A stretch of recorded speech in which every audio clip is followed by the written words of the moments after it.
नमस्कार दोस्तों। आज का मेरा टॉपिक जिस पे हम बात करेंगे वो है नॉइस, और जिसको भी हिंदी में हम शोर भी कहते हैं। और अगर हम इसके बारे में सोचें तो आपके दिमाग में पहली बात ये आई होगी कि शोर या फिर बहुत हल्ला गुल्ला हो रहा हो, बहुत गाड़ियाँ गुजर रही हों और बहुत सारा अनवांटेड आवाज़ जो है वो आपके कानों पे पड़ रही। तो ये तो हो गया तो नॉर्मल शोर है जिसके बारे में सबको पता है।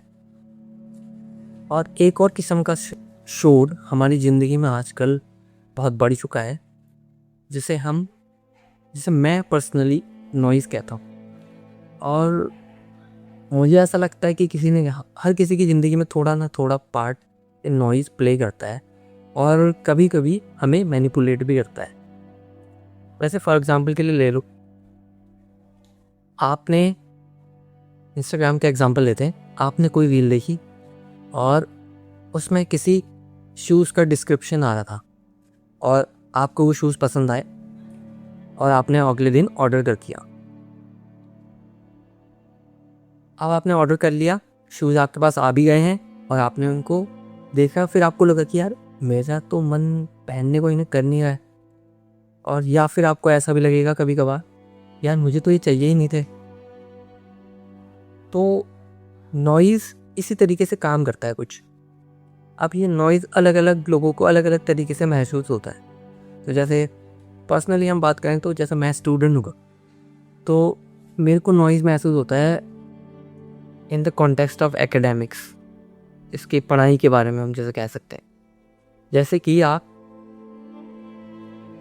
माना आप साइंस के स्टूडेंट हैं और आपने 12th आप पास करने वाले हैं, तो आप अपने आसपास देखोगे कि आपके आसपास कॉन्वर्सेशन हो रही होगी कि अगर आप बायो वाले हो तो आपसे कहा जा रहा होगा कि नीट की प्रिपरेशन कर लो, उसकी तैयारी कर लो और बढ़िया हो जाएगा, उसमें सिलेक्शन हो जाएगा, डॉक्टर बन जाओगे, लाइफ ईजी है, ठीक है। अगर आप मैथ्स वाले हो तो आपसे कहा जाएगा बीटेक कर लो कंप्यूटर साइंस से, आजकल वही फील्ड ओग में है मतलब। और उसके बाद किसी कंपनी में कॉर्पोरेट में जॉब करना और बढ़िया से सैलरी अच्छी होती है। तो अब अगर आप थोड़ी देर के लिए रुक जाएं और अपने उस सेल्फ के पास जाएं जो कि 5th 6th में पढ़ रहा होगा, तो पास्ट में 5th 6th में था, और आप अगर उससे बात करेंगे तो आपको लगेगा कि भाई तेरे सपने क्या हैं, तो आंसर आ सकता है भाई पेंटर बनना है या फिर साइंटिस्ट बनना है, इंजीनियर बनना है या डॉक्टर बनना है। ऐसे बहुत सारे हो सकते हैं। लेकिन आपके आसपास नॉइज़ ने क्या करा है कि ये बाकी जितने भी ऑप्शंस हैं उन सबको हटा दिया। आप उनकी तरफ देख भी नहीं पा रहे। तो ये नॉइज़ आपको इस तरीके से मैनिपुलेट करता है कि आपको सही में डॉक्टर बनना है या इंजीनियर बनना है, या आपको नहीं पता, किसी को भी नहीं पता होता है। पर क्या ये काम करने में मज़ा आएगा, ये आप पता लगा सकते हैं। और इसके लिए आपको खुद से ऑनेस्ट कुछ क्वेश्चंस पूछने पड़ेंगे, खुद से टाइम अकेले स्पेंड करना पड़ेगा और अपने आप को थोड़े जानने की कोशिश करनी पड़ेगी। ये नहीं कि भाई सब लोग यही कर रहे हैं तो यही कर लो। इसका मतलब मेरा ये नहीं है कि डॉक्टर्स और इंजीनियर्स ख़राब है। अगर आपका मन डॉक्टर्स और इंजीनियर बनने का है तो आपके लिए वो बहुत अच्छी चॉइस है। और अगर आपका मन पेंटर बनने का है तो आपके लिए वो शायद अच्छी चॉइस नहीं है। एक टाइम के बाद आप कॉम्प्रोमाइज़ भी कर लोगे, लेकिन कॉम्प्रोमाइज़ के साथ एक दिक्कत ये होती है कि आप कभी खुश नहीं रहते हो और फिर आपको लगता है कि यार मेरी ज़िंदगी से क्या कमी है, क्या मेरी ज़िंदगी से कम हो गया है और मुझे क्या करना चाहिए। तो ऐसे सिचुएशन से बचने के लिए एकमात्र मेरे हिसाब से, मेरे को ऐसा लगता है, जो सोल्यूशन है वो है कि आपको खुद से ऑनेस्ट होना पड़ेगा। आपको अपने स्ट्रेंथ्स, अपनी वीकनेसेस, अपनी अपॉर्चुनिटीज़, अपना टाइम, सब कुछ एनालाइज करना पड़ेगा और आपको उसके हिसाब से अपना डिसीजन लेना पड़ेगा।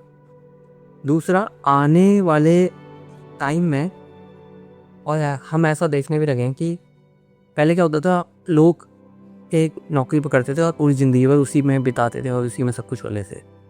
पर अब क्या हो रहा है कि आप स्विचिंग भी कर सकते हो ईज़िली हो गया। मतलब आपने देखा होगा बहुत सारे लोग जो टीचिंग बैकग्राउंड से हैं वो कॉर्पोरेट जॉब में चले जाते हैं, कुछ लोग कॉर्पोरेट जॉब से टीचिंग बैकग्राउंड में चले जाते हैं।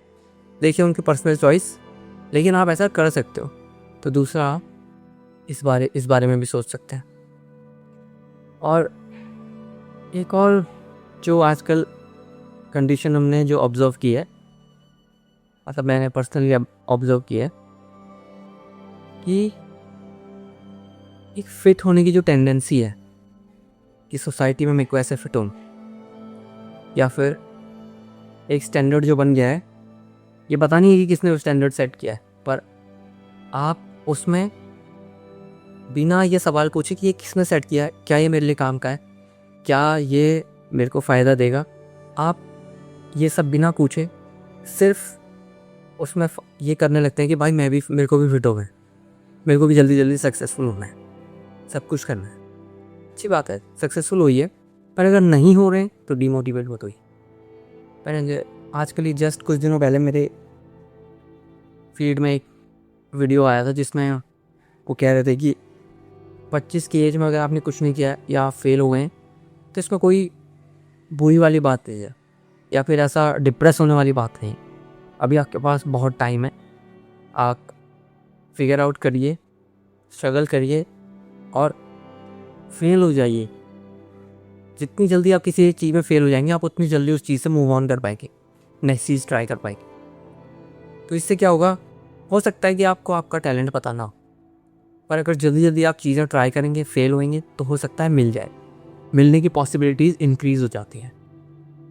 और दूसरा यह है कि डिमोटिवेट ना हो और अच्छे से करते रहें, आगे बढ़ते रहें, और फेलियर को ऐसे लें कि आपका एक आर्सेनल है और फेल होने पर आपको एक वेपन मिलता है, और वो वेपन इन फ्यूचर आपके काम ही आएगा, आपको कोई नुकसान नहीं देगा। क्योंकि फेलियर के बाद जो वेपन आपको मिला है उससे उसको कैसे इस्तेमाल करना है, क्या ये मेरे लिए हेल्पफुल होगा, कहाँ पे उसको इस्तेमाल करना चाहिए, ये सब आपको पता लग जाएगा, क्योंकि आप फेल हुए और आपको पता है कि ये कहाँ पे फेल होता है, कहाँ पे काम करता है और कहाँ पे इसकी ज़रूरत पड़ेगी।